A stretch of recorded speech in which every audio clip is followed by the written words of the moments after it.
Berkarar döwletiň täze ýamynyň galkynşy döwründe gahrman arkadagymyzyň başlangyçlary we hormatly prezidentimiziň taýsir taýdanlary esasyna milli medeniýetimizi ösdürmäge, bütün dünýäde wagt etmäge gönükdirilen giňerimli işler durmuşa geçirilýär. Daşary ýurtlaryň wekilleri bilen meden dialogy işleňleşdirmek hemde dörejilik gatnaşyklaryny giňeltmek boýunça işler alınıp barylýar.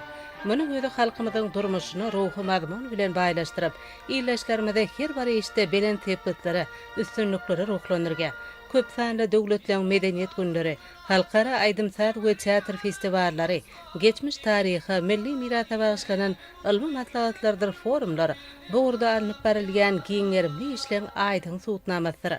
Özara gatnaşyklaryň netijeli terişdesi bolup durýan medeniýet we sunugat ýurtlary hemde halklary parahatçylygy, gözelligi, saatlaşyga, umumy awadançylygyň bähridine gülle ösüşe goşun toşmak maksadyna jewitleşdirip, olaň ýakynlaşmagyna ýardam berýär.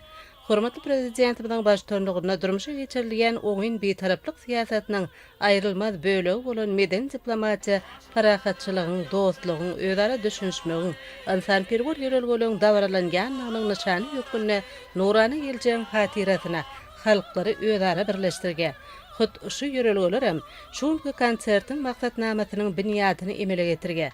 Wele muhadybyň jubileýine bagyşlanan bu konsertiň bir aýdymsat çäresi bolmak bilen çäklenmän, eýsem dostlukly döwletler bilen medeni gatnaşyklary berkitmekde möhüm ähmiýete eýdir. Şeýle hem konsertiň dowamyna türki döwletleriň milli aýdymsat we opera sunugatlarynyň eserleri ýerine ýetirildi. Munyň özi doganlyk halklarymyzyň ruhy bitewliginiň, tarihi we medeni kökleriniň umumlygynyň nyşanyna urulyp, medeni hyzmatdaşlygyň hemde döwletara insanperwer gatnaşyklaryň hassa berkitilýäniň aýdyň beýany boldy. Konsertde gatnaşyjylar bilelikde ýerine ýetirmegine ýanglanan aşyklaryň şäher aýdymy şäheriniň ajaýyp jemlenmesine urulyp, paýtagtymyz Aşgabatyň parahatçylygyň halkara merkezi hükmündäki ähmiýetini ýene bir gezek dawralandyrdy.